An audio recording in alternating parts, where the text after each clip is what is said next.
Patrick Cripps from the Carlton Football Club. You're listening to the Coaches Panel. James Walker here from the Brisbane Lions. Jason Johannesson from the Western Bulldogs. Luke Parker here from the Sydney Swans. It's Roy Sloane here from the Adelaide Crows, and you're listening to the Coaches Panel. Max Orr, Melbourne Football Club. This is Matt Fyfe from the Fremantle Footy Club, and you're listening to the Coaches Panel.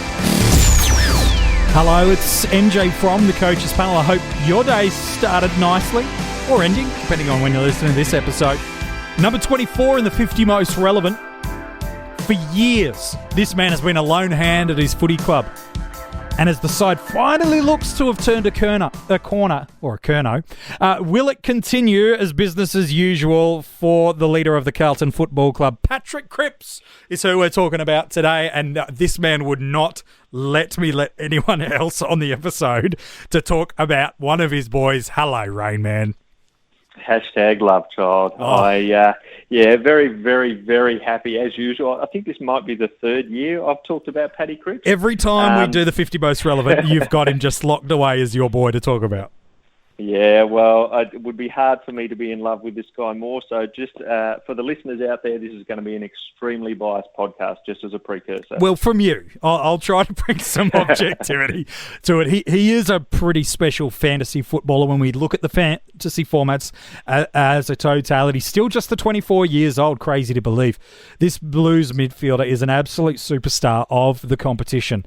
His best score in AFL Fantasy and Dream Team last year, well, it came against the Gold Coast Suns. It was a 163, while in SuperCoach just narrowly missing, joining the elite bracket of those that have cracked the 200. He had a 194 in that, what was a surprise victory for many, against the Brisbane Football Club. Last year, crazily enough, we could say it was a down year from a scoring perspective from Patrick Cripps. Just the 101.4 in AFL Fantasy and Dream Team and the 117 in SuperCoach. She is priced just over $630,000 in that format of SuperCoach. Just a touch over $750 in AFL Fantasy and $733,400 in Dream Team. And Rainman, it's crazy to think that the guy that gets his second All-Australian for 2 years in a row and is awarded the AFLPA award for the year had what was a year that was down on what he did the year before. Yeah, he did actually. He started like a house on fire, but then the couple of well-publicised games where he got some attention and seemed to affect him a little bit. So I think that kind of accounts for his variability, and certainly in the back end of the year, he kind of just ping-ponged between monster score, low score, which has brought his price down, which just means there's enough value there that, I didn't think I could select this guy any quicker, but I probably did this year. Yeah, he's had one of the most fascinating years to kind of look at. So much took place for Carlton in that year. Different players moving in and out of that midfield, new coaches, arguably a new game plan that came with that, some heavy tags, some teams that absolutely chose to just go, we'll be fine, we don't need to tag him. Adelaide. There was so much that happened in that year for him, but when you break down his stats, he averaged 28 disposals a game, 3.1 marks, was one of the best contested players in the game and has been for a number of years. Averaged 17 contested possessions, almost 6.5 tackles, 8.5 clearances a game. That is elite, as well as over 3 inside 50s a game. He's one of the most elite inside ball-winning midfielders that arguably we've seen in the modern era, and yet he's not even in his mid-20s yet. Yeah, he's just a bull, and it always amazes me when you actually see him up close. He's the height of Nick Riewoldt, but he's solid. He's 93, 95 kegs, and just looking recently, he's actually worked a lot with Carlton's new fitness coach in Russell, and he's shed about 3 to 4 kilos. So he is looking like an absolute monster this year, with, I think, a little bit more aerobic capacity to help spread from the contest, which will only help his possessions. Absolutely. He's been predominantly very one-dimensional in his scoring, where it's a lot of been first touch footy. His marks have never been super high. And not a lot of midfielders are Lockie Whitfield or Andrew Gaff, where they're through the roof. And so the thought that he could get more out of his body, to get to more contests, or to get to more ball outside of the contests is a mouth-watering thought for fantasy coaches. Last year in Dream Team and AFL Fantasy, 101 was his seasonal average. That was the lowest he's done for a number of years, coming off the back of that 109 in 2018. Only missed a couple of games last year too. 10 tons in AFL Fantasy and Dream Team, and 6 of those were over 120, including a couple of big scores that we will talk about. SuperCoach, 117 was his seasonal average, 13 tons, and 9 of them were over 120. And we do talk about ceiling with him. We'll get to the basement a little bit later on. But in terms of ceiling, check out these captaincy sort of scores. 163, 151, 141, 136 in Dream Team and Fantasy. 194 in SuperCoach, 169, 157, 152, 148. When you put the captaincy or vice captaincy and loophole those numbers through, not many players in the game can do those sort of scores in our midfield. No, he certainly has the ceiling. And I know now probably a couple of weeks ago we talked around Lachie Neale. Yeah. And he's another that has a very similar ceiling. But I think the benefit that Cripps has over somebody like a Neale is that what he also does quite well, and we saw it in that game against Brisbane, he went forward and kicked 4 goals. Yeah. He's got the ability, because he is so big, he's so mobile, that he can add that string to his bow. And to be honest, he didn't actually do a lot of that last year. So, again, you talk about room for growth. I think he's got a lot of ability to actually make those numbers even higher. Yeah, well, you go back and, like I've said a few times in this episode, he had a dip in scoring. In 2018, that year, the good news for coaches, if you're curious, he played every game. That's going to help you. Is in 2018 in AFL Fantasy, he had 14 tons. 5 of them were over 130, which included a 162 against the Suns. He loves beating up on Gold Coast. And on the run home in 2018, he was on an absolute tear with 10 of his last 11 games being 100 or more, and the one that wasn't was a 96. So nothing really to sneeze at there. Over in SuperCoach that year, 16 tons of his 22 games, an insane 4 over 150, and a ridiculous 2 over 170. And to top that off, he had just 1 score all year below 90. So that's what he did in 2018. So that's what we know he's capable of. And if we look at how he started the year across the formats, he just didn't put a foot wrong. Between round 1 and round 8 in SuperCoach, he had just 1 score under 100, and that was a 93. Every other score was 110 or higher, while in Dream Team and Fantasy, he had multiple tons. 6 of his opening games were tons, and his lowest was a 93. So he started the year just how he ended the 2018 season, and then pretty much from round 9, everyone realised what we've known for a long time. If you want to stop the impact of Carlton, at that point in time, there was only one man you needed to stop, and it was Patrick Cripps, and Matty De Boer certainly did that in round 9. Yeah, he really put the clamps on him, and we talked only recently around Clary Oliver and how he'd done that as well. So, De Boer is going to be a threat for any midfielder that comes up against him, and I think you just need to wear that a little bit. But you can balance that out with the ceiling that he has. So, yes, he did get a 66 against De Boer, but around that was that the first 8 games, in SuperCoach, that average was 127. Yeah. Or 135 for his first 5. So you're a little bit swings and roundabouts there. Yeah. And I think the benefit of this year is with him shedding a few kilos, and also with Teague coming in and changing up how they kind of structured that midfield from when he came in with a few more big bodies, i.e. Curnow, a development of Setterfield. And I think this year they'll probably run Jack Yunes a little bit just for crash and bash in the midfield. I think that's only going to help support him. So when that glove does come, he's got some support that can give a bit of trouble to that tagger and hopefully free him up a bit. We saw a really consistent back end of 2018, a really consistent front end of 2019. Really, it was around about 15, 16 games that he didn't drop below 90 and was just pumping out tons and big ceiling tons through there too. But then when you look at what happened in the back half of the year, and very much that game against GWS, we started to see a lot of scoring variation, the lows of 40s and 50s and 60s, and then the highs of 190s and 150s. Was that, and we will talk about what happened pre and post Bolton era in a moment, but was that just teams figuring him out? Was that fatigue on his body just carrying the side, or is that just part and parcel of owning Patrick Cripps? I think it's probably the first two and maybe a little bit of the third. Sure. It's really hard to release your hands and fire out handballs when you're carrying the whole Carlton team on your back. And that's what he was doing. And there was absolutely a load issue with that, I think. And that was seen around bye time where he then had a couple of additional weeks. And to be honest, I think that was just resting. He needed that to get his body right. Yeah.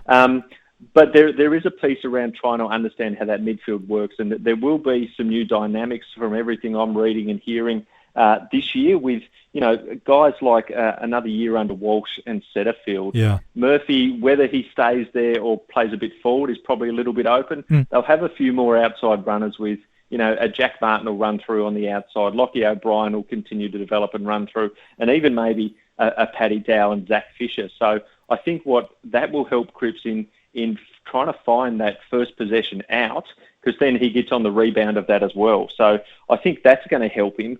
But I think it's actually a mark of the kind of player that he is, that he did have those down games, particularly in the back end of the year with, some 60s, 70s and 80s. But they were a week, and then the next week he would bounce right back. Yeah, get you with the 120, 130, yeah. Exactly, that real variability, which I think shows what kind of guy he is. He's a very proud footballer. He's a very professional in the way that he prepares. So it's very rare that you would ever see two down games in a row from Paddy Cripps. Yeah, it's very true. In terms of the scoring split of what it was like under Bolton and what it was like under Teague, gosh, it's almost identical, isn't it? Yeah, it wasn't much difference at all, because I think we saw that consistency at the first part of the year when he was under Bolton, and he was, doing it all pretty much, because there was no support from a Curnow or a Murphy. They were playing weird roles up forward, or, Curnow in particular was kind of doing a forward tagging role. Yep. When that changed in the back end of the year, we did see that variability come through again. Yep. But as it was balanced around, so that average stayed pretty much the same, because it was averaged with those 150s down to a 70 week on week. Yeah, no, I really like Patrick Cripps. He probably lends himself to being more SuperCoach favourable in terms of his scoring, but like we talked about Clayton Oliver just days ago, and we have seen historically with Paddy Cripps, again, he was coming off a 2018 season where he was just less than a point away from averaging 110. So he's far from irrelevant in that format. He does lend himself to be more of a SuperCoach favourite for people to really go after. I think there's value in AFL Fantasy and DreamTeam formats in terms of Carlton's fixture. They're going to open up as they do every year against Richmond. Then there's not a heap of taggers coming through. The Bulldogs, Essendon, do they run with Clark or do they not? Round 4 at Sydney, George Hewitt could end up getting sent to him, and did a reasonable job on him last time, was followed around by him in the second half after he started to get off the chain a little bit. Then it's Hawthorn. Howe's done some run with roles. Jacobs, if he's fit and firing, might do some run with roles. But really, there's no Matt De Boer for a considerable amount of time in terms of the guy that stopped him and really slowed him down. Jack Steele's being talked about as not playing that negating role, who's in at round 8. And so you're getting up to about round 12, I think it is, when they play GWS. So there's a decent run through there. Yeah, and I think he's really a start this year. I like how they're structured up, how the actual run of early matches actually look. And look, I think we all think, or certainly the biased ones, i.e. me, think the Carlton are on the improve, but they are also hard to get a read on. But if you look at his variability between wins and losses, and not that there's too many in the W column, there's not a lot of variability in his scoring. No. So I think you know exactly what you're paying for. You know what you're going to get. He's just a lock the door and throw the key away, I think. Yeah, I think he's a really good option. His ownership already, when SuperCoach has been open for around about a week now that this episode is out, his ownership is quite high. Is there a point in time where it becomes one of two things for coaches? Again, just purely narrowing on SuperCoach for a moment. Is it a point where his ownership goes so high that you have to start him? Or is there an argument to be made that, look, maybe he's the right guy to take on with a less popular option, maybe like a Clayton Oliver, who's shown he can score in a similar vein?